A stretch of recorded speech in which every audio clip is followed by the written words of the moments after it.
नारायण श्री कृष्ण वो महान आत्मा हुए इस धरती पर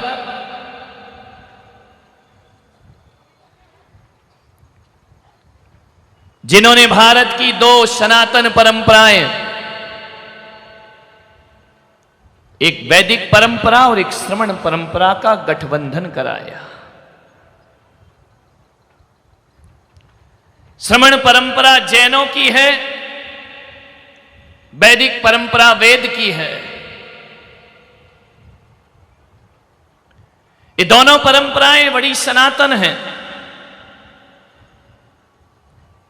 ये दोनों साथ साथ चला करती हैं, रेल की पटरी की तरह। इस समानांतर चल रही हैं सदियों से इस देश में। और हिंदुस्तान के कोई मौलिक धर्म यदि धरती पर हैं तो श्रवण धर्म और वेद धर्म मौलिक धर्म है इस धरती कर।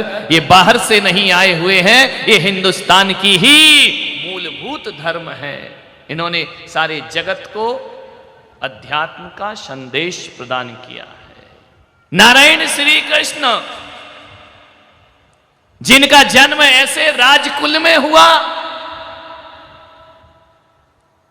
जहां केवल अवतार पुरुष ही जन्म नहीं लिए हैं, वहां तीर्थंकर जैसी आत्मा का भी जन्म होता है। तीर्थंकर का भी जन्म उसी कुल में होता है। नारायण अवतार का भी जन्म उसी कुल में हुआ करता है। बलभद्र का जन्म उसी कुल में हुआ करता है।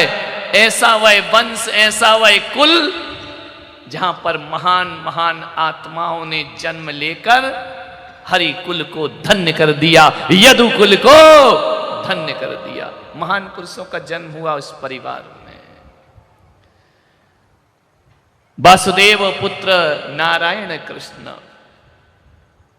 वासुदेव के 8 भाई थे, उनमें एक भाई थे समुद्र विजय, जिनके पुत्र 22वें तीर्थंकर नेमिनाथ भगवान हुआ करते हैं। एक ही वंश में पैदा हुए हैं। नारायण कृष्ण और नेमिनाथ दोनों भाई थे, एक ही वंश थे, चाचा ताऊ के बच्चे थे। दोनों ने यदुकुल को रोशन किया, दोनों ने हरिकुल को रोशन किया, यदुवंश को रोशन किया।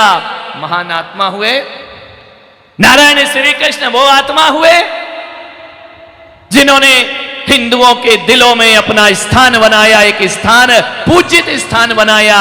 और तीर्थंकर नेमिनाथ वो हुए जो जिन शासन के प्रमुख राजा बनकर, तीर्थंकर जिनेंद्र बनकर के जगत का कल्याण किया करते। ये दोनों महानुभाव नेमिनाथ और नारायण श्री कृष्ण एक ही कुल में पैदा हुए। एक बात याद रखना, जेल में पैदा होना बुरी बात नहीं है। जेल में पैदा होना कोई बुरी बात नहीं है। नारायण कृष्ण का जन्म रात्रि को 12 बजे जेल में हुआ करता है। जेल में पैदा होना कोई बुरी बात नहीं।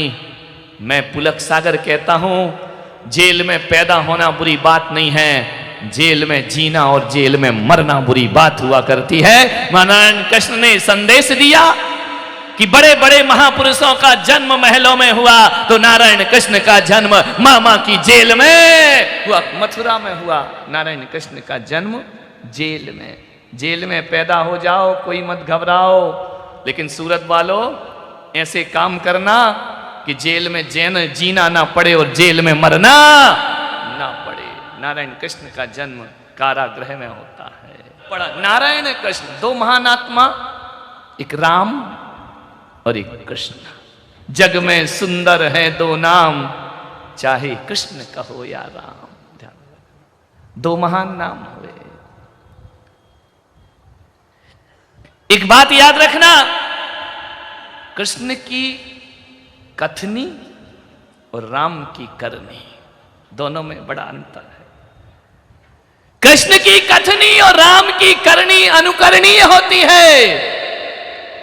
राम ने जो किया वो तुम करो, और कृष्ण ने जो कहा वो, कृष्ण ने जो किया वो तुम मत करना। बहुत बुरी धुलाई होगी, ध्यान रखना।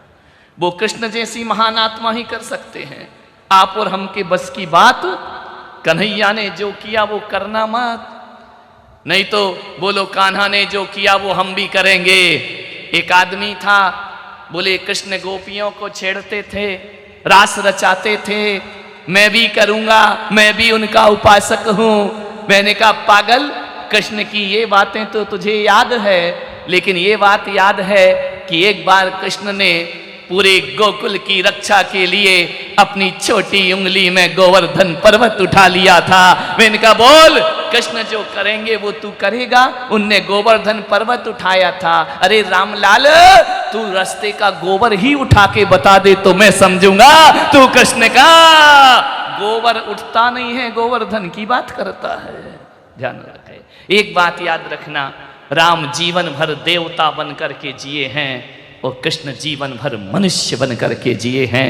राम के अवतार को पूर्ण अवतार नहीं कहा जाता, बल्कि कृष्ण के अवतार को पूर्ण अवतार कहा जाता। नारायण के अवतारों में नारायण कृष्ण का अवतार पूर्ण अवतार हुआ करता है। उन्होंने समग्रता से जीवन को जिया है।